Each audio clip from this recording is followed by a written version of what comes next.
ইয়া রাসূলুল্লাহ, আমার তো মনে চায় আপনার কাছে বসে আপনার নসিহত আর ওয়াজ শুনবো।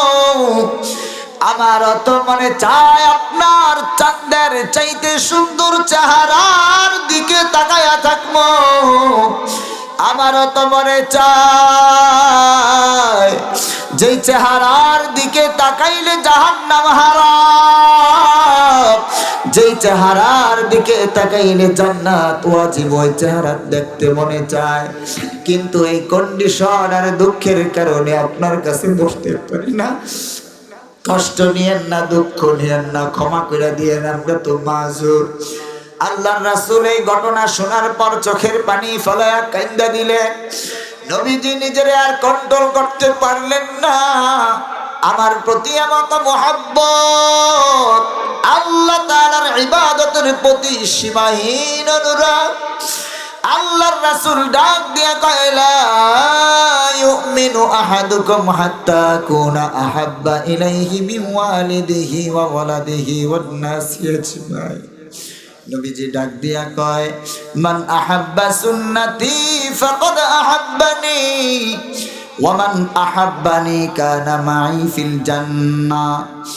যতক্ষণ পর্যন্ত তোমার ছেলে, তোমার বিবি, তোমার মা বাবা, তোমার জানের চাইতে আমি নবীর সুন্নতের দাম, আমি নবীর ইবাদতের দাম, আমি নবীর শরীরের দাম, আমি নবীর জানের দাম, আমি নবীর ইজ্জতের দাম তোমার কাছে সবচাইতে বেশি না হবে, ততক্ষণ পর্যন্ত ওমর তুমিও শুনো, শোনায়া দাও, তোমরা কমপ্লিট মুসলমান, পূর্ণাঙ্গ মুসলমান দাবি করার কোনো অধিকার নাই। আল্লাহু আকবার।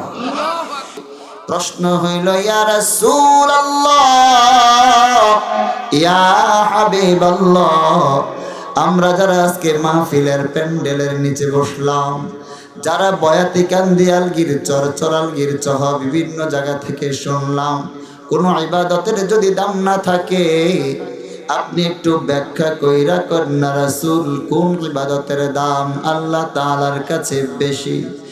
নবী আমার ডাক দিয়া কয়, আখলিস দীনাকা ইয়াকফিকাল আমালুল কলিল।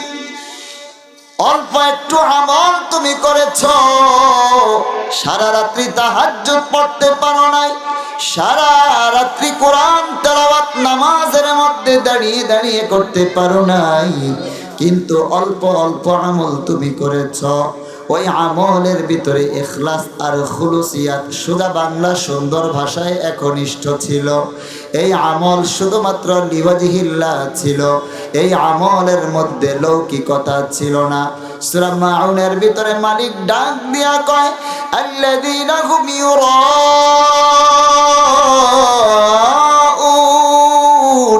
ওয়া ইয়ামনাউনাল মাউন। আল্লাহ রাসূল সাল্লাল্লাহু আলাইহি ওয়াসাল্লাম বলেন, শিরক তো হইল দুই ধরনের, একটা হচ্ছে শিরকে আকবার, বড় শিরক, বড় শরীক, আরেকটা হচ্ছে শিরকে আসগর, ছোট শিরক, ক্ষুদ্র শিরক, বোঝা যায় না, ধরা যায় না, ছোঁয়া যায় না।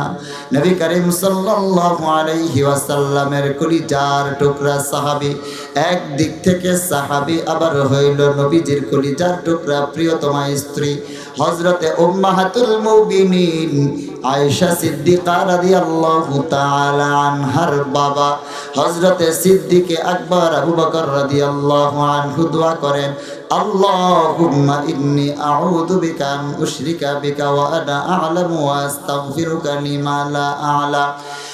আল্লাহ, তোমার কাছে আমার ফরিয়াদ হইল, আমরা তো যেই কোনো ইবাদতের ভিতরে তুমি ছাড়া অন্য কাউকে ডাকাটাকে মনে করি, কাউকে হেল্পার মনে করি, এটাকে আমরা শিরক মনে করি।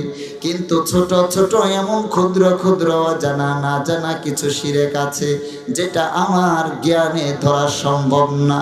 আমি আবু বকর চোখের পানি ফেলে তোমার কাছে আরজি আর কাকুতি মিনতি করি, প্রকাশ্য ছোট বড় সমস্ত শিরক থেকে আমাকে, আমার ঈমানকে তুমি বাঁচাও। জোরে জোরে কোন সুবহানাল্লাহ। শিরকে আসগরের ভিতরে একটা তো হইল আল্লাযীনা হুম ইউরাউন,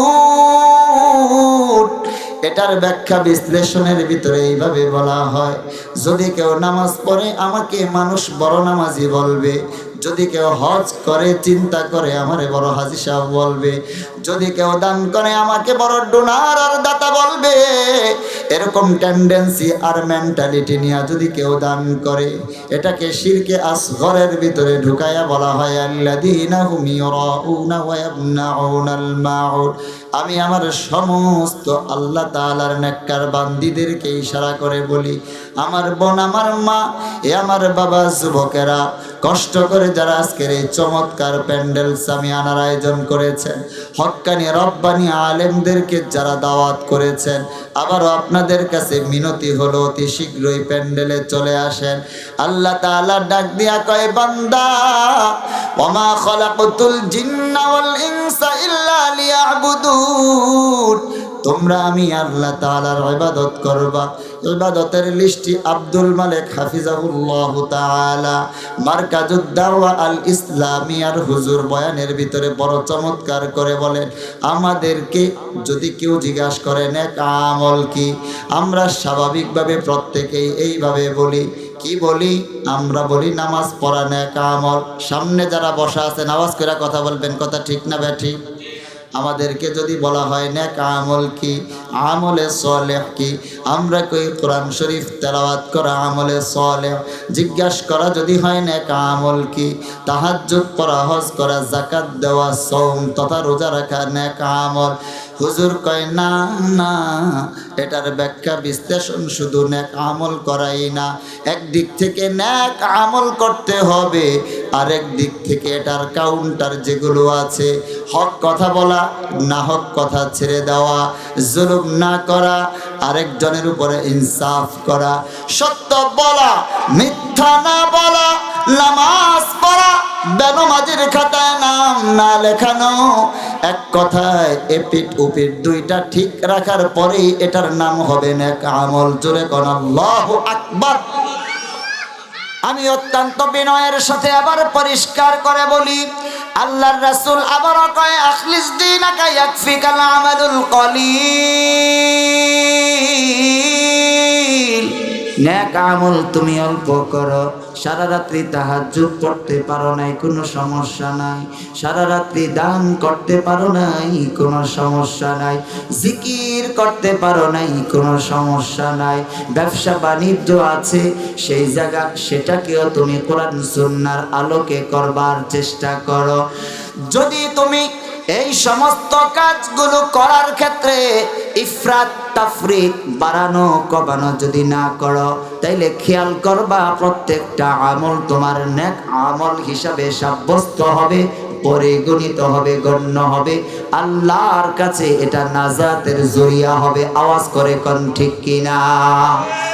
মুহতারাম হাজিরিন, নবী করিম সাল্লাল্লাহু আলাইহি ওয়াসাল্লাম ডাক দিয়ে বলেন, যেই কোনো আমল তুমি করবা, আবারও বলছি ঘুরায়া পেঁচায়া ইনিয়ে বিনিয়ে বারবার বলি, ওই আমল কম হোক এটা কোনো সমস্যা না, কিন্তু আমলটা যেন কাউকে দেখানোর জন্য না হয়।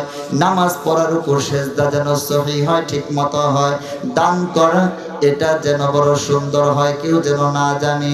পর্দা করা, একজনের সামনে কর্ম, হুজুর দেখলে আরেকজনকে চিন্তা কর্ম, ফুফাতো ভাই দেখা করলে সমস্যা নাই, চাচাতো ভাই ও তো আমার ভাই, ওই আবার সমস্যা কি?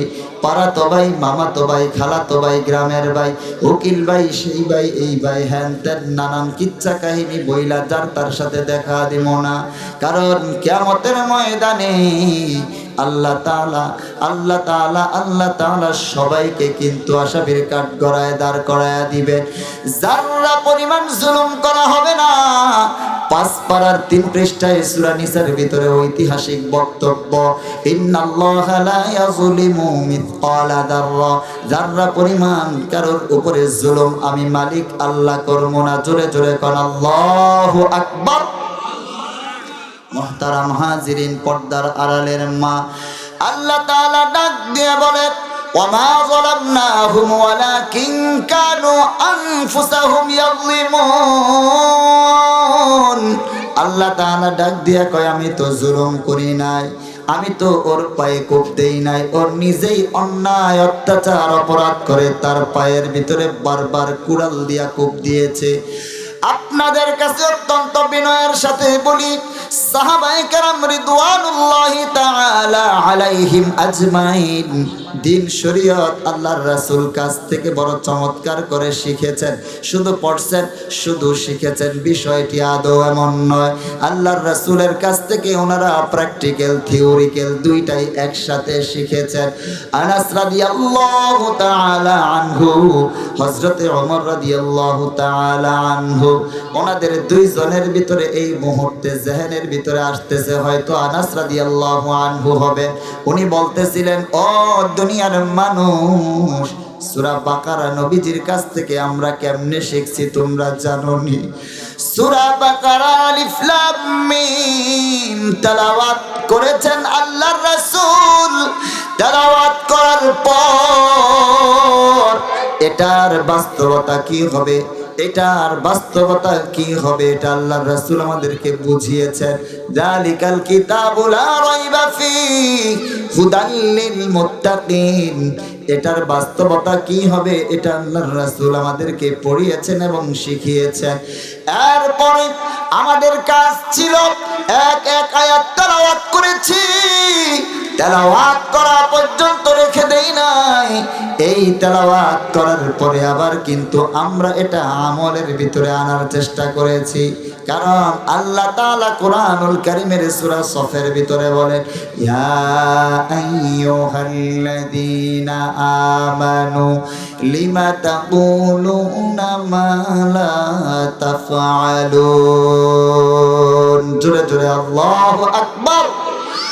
সূরা সফের ভিতরে আল্লাহ তাআলা হুমকি আর ধমকি দিয়া বলতেছেন, শুনো, আমি আল্লাহ তাআলার কোরআন মানুষকে শিখাইলা, কোরআনের দাওয়াত তুমি মানুষকে দিয়েছ, নামাজের দাওয়াত দিলা, যাকাত হজের দাওয়াত দিলা, কিন্তু এই সমস্ত দাওয়াত তুমি নিজে কতটুকু আমল করেছ?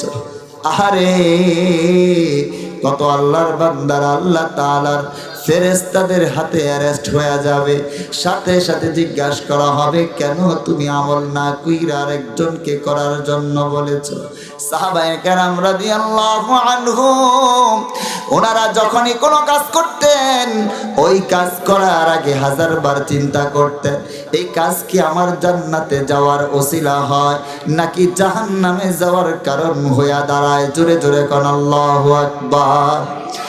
মুহতারাম হাজিরিন, শুধু তাই নয়, শুধু তাই নয়, যখনই কোনো বিপদে আপদে মুসিবতে পড়তেন আল্লাহর রাসূল সাল্লাল্লাহু আলাইহি ওয়াসাল্লামের দরবারে নববীতে চলে যেতেন। ইয়া রাসূলুল্লাহ, এখন এই মুহূর্তে এই সমস্যা নবীজি সলিউশন দিতেন, সমাধান দিতেন।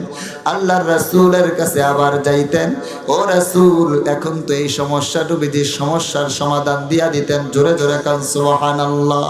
আমি আপনাদের কাছে অত্যন্ত বিনয়ের সাথে বলি, দ্বীন ইসলামকে তারা তো বড় চমৎকার করে বলেছেন, তারা তো বড় চমৎকার করে পড়েছেন, মজবুতির সাথে আমল করেছেন। এইভাবে করে করে নিজেদের চমৎকার আউলা জাউলা জীবনকে স্বর্ণের জীবনে পরিণত করেছেন, সোনালী জীবন হিসাবে গঠন করেছেন। এ আমার মুসল্লি, নামাজ পড়েছি, বুকের ভিতরে হাত রেখা কেন বলতে পারবো না আমার নামাজ আল্লাহর কাছে কবুল হয়েছে কিনা? রোজা রাখলাম, এই রোজাটা কতটুকু কবুল হয়েছে আমি কোনো অবস্থাতেই বলতে পারবো না। আহারে, এমনও কত আল হাজার হাজী সাহেবরা আছে, এই হাজী সাহেবের চিঠির উপরে যদি হাজী অমুক সাহেব লেখা না হয়, ওনার মেজাজ 144 হয়ে যায়। ওই হাজী সাহেবের চিঠির ভিতরে আলহাজ অমুক সাহেব না লেখলে মেজাজ খারাপ হয়। এবার আপনারাই চিন্তা করে দেখেন, আসলে সে হাজী সাহেব, আসলে সে হাজী সাহেব, আসলে সে হাজী সাহেব না হাজী সাহেবের নামে প্রতারক? এ আল্লাহর বান্দা, যদি আখলিস দীনাকা ইয়াকফিকাল আমালুল কলিলের উপরে আমল করতেন, তাইলে কিন্তু হাজি হইছেন মানুষের কাছে চুপাইয়া গোপন করে রাখতেন, প্রকাশ করতেন না। আলহাজ অর্থাৎ আমাদের বাসায় বড় হজ করলে মনে করি আলহাজ যাক ঠিক আছে, এটাও নিজে কোনোদিন প্রকাশ করতেন না। নুন থেকে চুন খসতে দেরি হয় আমাদের, এটা আরেকজনের কাছে পাবলিসিটি না করলে ভাত হজম হয় না। মান তাওয়াদা লিল্লাহ রাফাআহুল্লাহ। আল্লাহ রাসূল সাল্লাল্লাহু আলাইহি ওয়াসাল্লাম বলেন, নিজেকে যত চুপায়া গোপন করে রাখবা তত তোমার সুগন্ধি, তত তোমার ঘ্রাণ, তত তোমার ভিতরের রং মানুষের কাছে আল্লাহ প্রকাশ করে দিবেন। জোরে কোন সুবহানাল্লাহ। আর যত বেশি তুমি নিজেকে ফুটানির চেষ্টা করবা, যত বেশি নিজেকে ভাইরাল করার চেষ্টা করবা, যত বেশি নিজেকে মানুষের সামনে বড় করার চেষ্টা করবা, আল্লাহ ডাক দিয়া কয় না রে না, আমি কিন্তু তোরে অবশ্যই অবশ্যই বেইজ্জতির মালা গলার ভিতরে পড়ায়া দিমু। মুহতারাম হাজিরিন, খুব বিনয়ের সাথে আবার অনুরোধ, আল্লাহর রাসূল সাল্লাল্লাহু আলাইহি ওয়াসাল্লাম বলেন, যেই ব্যক্তির ভিতরে আমল নাই, মানলাম ইয়াশকুরিন নাস, ওই ব্যক্তির দ্বারা কোনোদিনও হবে না মানলাম ইয়াশকুরিন নাস সালাম ইয়াশকুরিল্লাহ।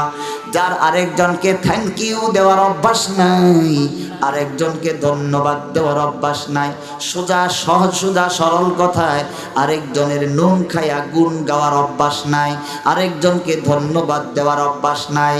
হাদিসের ভাষায় হইল যা, কোরআনের ভাষায় শুকরিয়া কৃতজ্ঞতা আদায় করার অভ্যাস নাই। ও জীবনেও আল্লাহ তাআলাটা খাওয়ার পরে আলহামদুলিল্লাহ জবান থেকে আসবে না। আল্লাহর রাসূল আবারও বলেন, আল্লাহ তাআলা বলেন, ওয়া মা খালাকাতুল জিন্না ওয়াল ইনসা ইল্লা লিয়াবুদুন। আল্লাহ তাআলা সূরা কাফিরুনের ভিতরে বলেন, ইয়া রাসূলুল্লাহ, এই জায়গার ভিতরে বারবার আবুদু না আবুদু আবুদু না আবুদু আল্লাহ ব্যবহার করেছেন। লা আবুদু মা তাবুদুন ওয়ালা আনতুম আবিদুনা মা আবুদ ওয়ালা আনা আবিদু মা আবাদতুম ওয়ালা আনতুম আবিদুনা মা আবুদ লাকুম দীনুকুম ওয়ালিয়া দীন। আল্লাহ বারবার কয়, বান্দা শুধুমাত্র তোমাদেরকে আমার ইবাদত করার জন্য, আমার গোলামি করার জন্য, আমার কথা বলার জন্য, আমার গুণকীর্তন করার জন্য, আমার প্রশংসা স্তুতি গাওয়ার জন্য, শুধুমাত্র আল্লাহু আকবার সুবহানাল্লাহ আলহামদুলিল্লাহ আমি খাওয়াই পড়াই এই কথা বলার জন্য বানাইছি। অমুক তমুকের বড় বড় বড় বড় প্রশংসা করার জন্য বানাই নাই।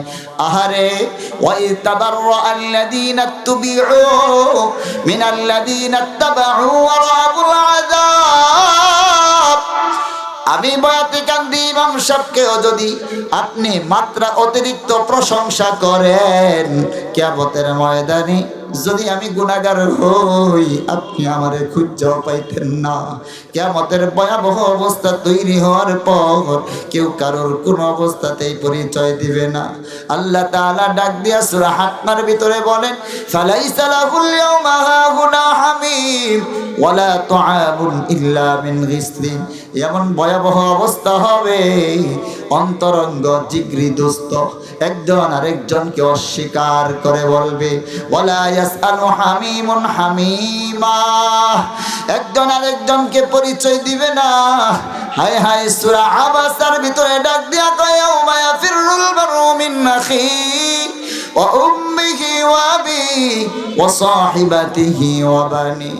একজন আরেকজন দোস্ত পরিচয় দিবে এটা তো দূরের কথা, যেই মা 10 মাস 10 দিন গর্ভের ভিতরে ধারণ করেছে, যেই বাবা নিজের সমস্ত বিলাস বেসন সমস্ত চাহিদা কোরবান করেছেন সন্তানের ভবিষ্যতে ইস্টাবলিশ করবার জন্য, ওই বাবা ও সন্তানকে অস্বীকার করবে।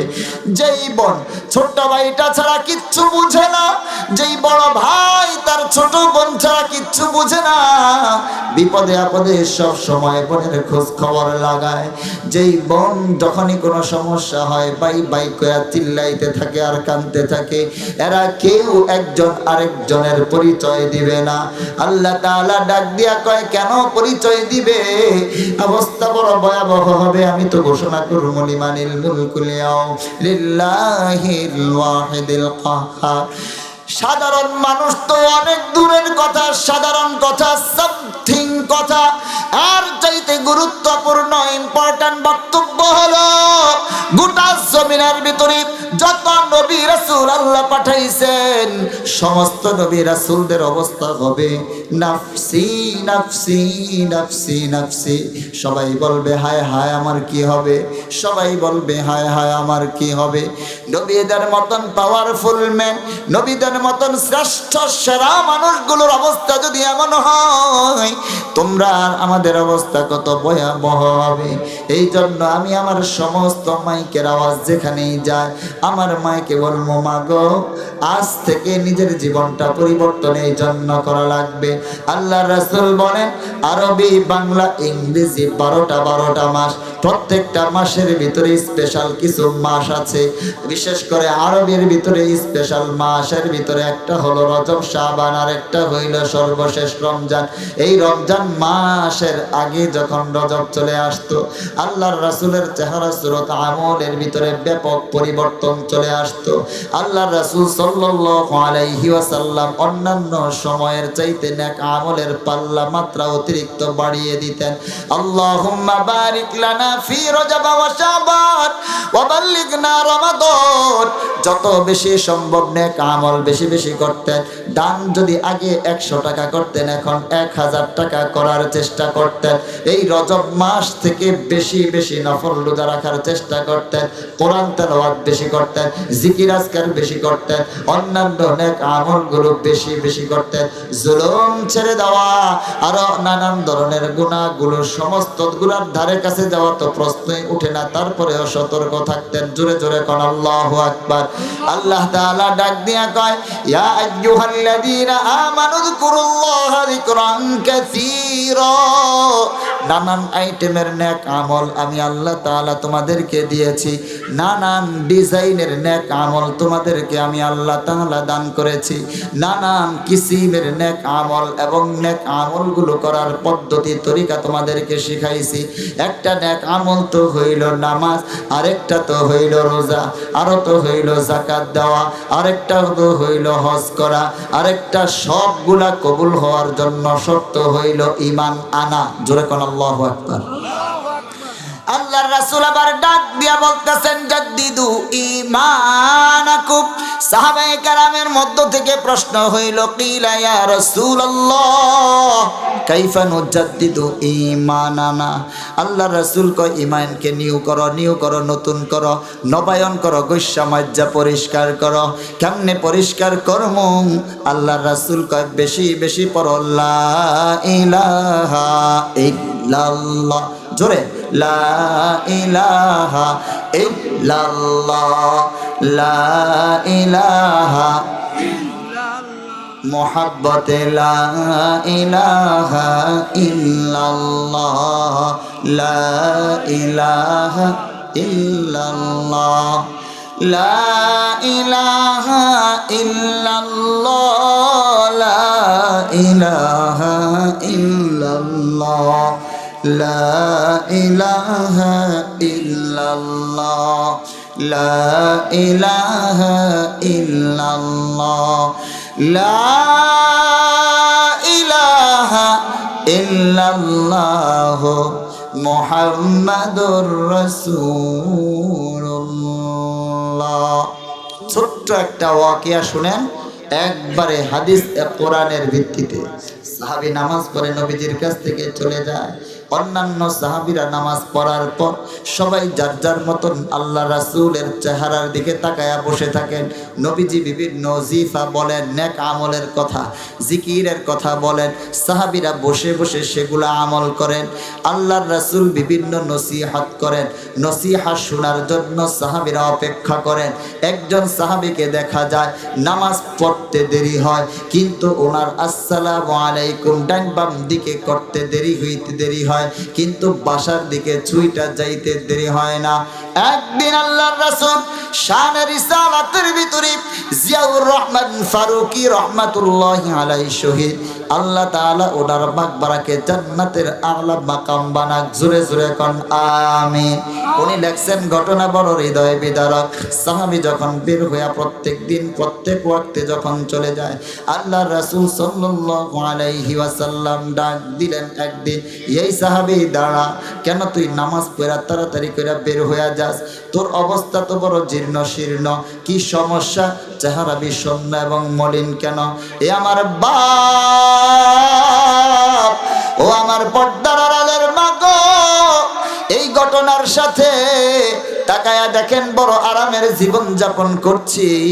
সাহাবীর ঘটনা বড় হৃদয় বিদারক, কোন সিনেমার নাটক উপন্যাসের কাহিনী না, যাদের ব্যাপারে আল্লাহ তাআলা ঘোষণা দিয়েছেন ওয়াসাবিকুনাল আউয়ালুনা মিনাল মুহাজিরিনা ওয়াল আনসার ওয়াল্লাযীনা তাবাউহুম বিইহসান। এক জায়গায় আর দুই জায়গায় না, আল্লাহ তাআলা সার্টিফিকেট দান করেছেন রাদিয়াল্লাহু আনহুম ওয়া রাদু আন। জোরে কোন আল্লাহু আকবার। সাহাবী যখন দৌড় দিয়া উঠা চলে যায়, আল্লাহর রাসূল ডাক দিয়া কয়, কোনো একটা সমস্যায় মনে হয় তুমি পড়েছো, আমার কাছে দিল খোলা কথাটা তুমি বলো। আল্লাহর রাসূলের এই আরজি আর এরকম সুন্দর স্নেহ সুলভ সব বক্তব্য শোনার সাথে সাথে ওই সাহাবী আল্লাহর রাসূলের কাছে বসলেন, চোখের পানি ছেড়ে দিলেন। ইয়া রাসূলুল্লাহ, দুঃখের হিস্টোরি কি বলবো? ইয়া রাসূলুল্লাহ, স্বামী স্ত্রী দুইজন বাসার ভিতরে থাকি, আমরা এত গরিব, আমরা এত গরিব, জামাই আর বউ দুইজনের মাত্র দুইটা কাপড়, আমাদের জন্য অতিরিক্ত কোনো কাপড়ের ব্যবস্থা নাই। নামাজের ওয়াক্ত যখন হয়, বিলাল যখন মসজিদ থেকে আজান দিয়া দেয়, হাইয়া আলাস সালাহ হাইয়া আলাল ফালাহ, আমার স্ত্রী আমার চাইতে অনেক বেশি বুদ্ধিমতী এবং নেককারিনী, তাকওয়া পরহেজগার। আমার স্ত্রী আমরা দুইজন চিন্তা করলাম, নবীজি যদি দুনিয়ায় না থাকে, নবীজির পিছনে দাঁড়ায় নামাজ পড়ার সৌভাগ্য তো আর হইতো না। এই জন্য আপনার পিছনে নামাজ পড়ার জন্য মনের ভিতরে বড় আবেগ, বড় ইমোশন, মনের ভিতরে বড় তামান্না আর আকাঙ্ক্ষা। চিন্তা ভাবনা করলাম, মসজিদে আইসা নামাজ পড়বো তো কেমনে পড়বো? কাপড় দুইজনের দুইটা, একটা দিয়া কোন রকম যদি লুঙ্গির মতন ব্যবহার করা হয়, উপরের অংশটা খোলা থাকে, আবার উপরের অংশ ব্যবহার করলে তো নিচের অংশ খোলা। এই অবস্থায় সিদ্ধান্ত নিলাম কি করা যায়। এ আমার বাপ, ও আমার মা, খুব খেয়াল করেন আল্লাহর রাসূল সাল্লাল্লাহু আলাইহি ওয়াসাল্লাম এই কথা যখন শুনতেছেন, তারপরে বলো পরের কাহিনীটা বলো। সাহাবী এবারে ডাক দিয়া কয়, জামাই আর বউ দুইজন মিল্লা ঘরের ভিতরে পরামর্শ করলাম। সুবহানাল্লাহ, জোরে কর। পরামর্শ করলাম কি করা যায়। আমার বউ আমারে বলল, স্বামী গো, রাস্তায় রাস্তায় ঘুরেন, কোন কাজের কোন ধরনের ফয়সালা হয় না। একটা কাজ করেন না স্বামী, ঘরের ভিতরে নিচে একটা গর্ত করেন, গর্তের ভিতরে যখন নামাজের আজান হবে, আমার কাপড়টা খুইলে আপনারে আমি দিয়া দিব, আপনি পরবেন লুঙ্গির মতন, আরেকটা চাদরের মতন উপরে জড়াইবেন, আর ঘরের দরজা বন্ধ কইরা ওই গর্তের ভিতরে আমি লুকায়া থাকবো, কারোর কাছে কোনোদিন প্রকাশ করবো না। আমাদের এই ত্যাগ, আমাদের এই স্যাক্রিফাইস, আমাদের এই কোরবানি আল্লাহ তো দেখতেছেন, তিনি তো দেখবেন। আর আপনি নামাজ শেষ করার সঙ্গে সঙ্গে দেরি না কইরা চলে আইসেন। আবার আমিও নামাজ পড়ার জন্য কাপড়ের দরকার, আপনি নামাজ পইরা এসে গর্তের ভিতরে ঢুকবেন, কাপড়গুলো আমারে দিবেন, তারপরে ওই কাপড় পরে আমি নামাজ আদায় করি। আহারে, আমরা যারা এখানে আসছি, কত পাঞ্জাবি আমাদের আলমারির ভিতরে, কত লুঙ্গি আলমারির ভিতরে, কত কাপড় এমনও আছে যেটা সেলাই কইরা পরার প্রয়োজন হয় না, কত শাড়ি, কত থ্রি পিস এমনও আছে যেটা পরার জরুরত হয় না। কিন্তু হায় হায়, সকালে ফজর, জোহর, আসর, মাগরিব পড়ি নাই। হায় হায়, যেমনে মন চায় রঙ্গে ঢঙ্গের জীবন যাপন করতেছি, কি হিসাব হবে, কি হিসাব হবে, কি জবাব আল্লাহর কাছে দিব? টাইলস করা বাসার ভিতরে অ্যাটাচ বাথরুম, আবার গরম পানি, আবার ঠান্ডা পানির চমৎকার আয়োজন। শয়তান এমন ভাবে বাসা বেঁধেছে, ওইটা নামাজ পড়ার মতন হিম্মত হয় না, ওইটা কোনো ধরনের নেক আমল করার মতন হিম্মত তৈরি হয় না। কেমনে বললে পরে বুঝাবো? কিয়ামতের ময়দানে ওই নারী সাহাবীদেরকে যখন আল্লাহর রাসূল বলেন, যখন সামনে দাঁড় করায়া এখনকার সমস্ত আল্লাহর বান্দীদেরকে বলবে, নামাজ কেন পড়ো নাই? আর ঘরের ভিতরে পোশাক ছিল না, খাবার ছিল না, কারোর কাছে বলে নাই, হাত পাতে নাই, ছোট্ট হয় নাই, আত্মমর্যাদা জলাঞ্জলি দেয় নাই, সব কিছু ঠিক রাখে, তারপরে সব হারাইছে কিন্তু নামাজ হারায় নাই। ওই সময় নারী পুরুষ কারোর কিন্তু জবাব দেওয়ার কোনো উপায় থাকবে না। জোরে জোরে কোন ঠিক কিনা? আল্লাহর রাসূল কয়, তারপরের ঘটনা কি? ইয়া রাসূলুল্লাহ, আমার তো মনে চায় আপনার কাছে বসে আপনার নসিহত আর ওয়াজ শুনবো। আমার তো মনে চায় আপনার চাঁদের চাইতে সুন্দর চেহারার দিকে তাকায়া থাকবো। আমার তো মনে চায় যেই চেহারার দিকে তাকাইলে জাহান্নাম হারাম, যেই চেহারার দিকে তাকাইলে জান্নাত ওয়াজিব, ওই চেহারা দেখতে মনে চায়। কিন্তু এই কন্ডিশন আর দুঃখের কারণে আপনার কাছে বসতে পারি না। কষ্ট নিয়েন না, দুঃখ নিয়েন না, ক্ষমা করে দিয়েন, আমরা তো মাযুর। আল্লাহর রাসূল এই ঘটনা শোনার পর চোখের পানি ফেলায়া কাঁদা দিলেন। নবীজি নিজের আর কন্ট্রোল করতে পারলেন না। আমার প্রতি এমন মুহাব্বত, আল্লাহ তাআলার ইবাদতের প্রতি সীমাহীন অনুরাগ। আল্লাহর রাসূল ডাক দিয়া কয়, লা ইউমিনু আহাদুকুম হাত্তা কুনা আহাব্বা ইলাইহি মিন ওয়ালিদিহি ওয়া ওয়ালাদিহি ওয়ান নাসি আজমাইন। নবীজি ডাক দিয়া কয়, মান আহাব্বা সুন্নতি ফাকাদ আহাব্বানি ওয়া মান আহাব্বানি কানা মাই ফিল জান্নাহ। যতক্ষণ পর্যন্ত তোমার ছেলে, তোমার বিবি, তোমার মা বাবা, তোমার জানের চাইতে আমি নবীর সুন্নতের দাম, আমি নবীর ইবাদতের দাম, আমি নবীর শরীরের দাম, আমি নবীর জানের দাম, আমি নবীর ইজ্জতের দাম তোমার কাছে সবচাইতে বেশি না হবে, ততক্ষণ পর্যন্ত ওমর তুমিও শুনো, শোনায়া দাও, তোমরা কমপ্লিট মুসলমান, পূর্ণাঙ্গ মুসলমান দাবি করার কোনো অধিকার নাই। আল্লাহু আকবার। আল্লাহর রাসূল এবারে ডাক দিয়া কয়, শুনো, মান আহাব্বা সুন্নতি, আমার সুন্নতকে তুমি ভালোবাসো নাই, আমার সুন্নতকে ভালোবাসো নাই, বরং আমার সুন্নতকে তুমি ভালোবাসছো তো আমি নবীকে ভালোবেসেছো।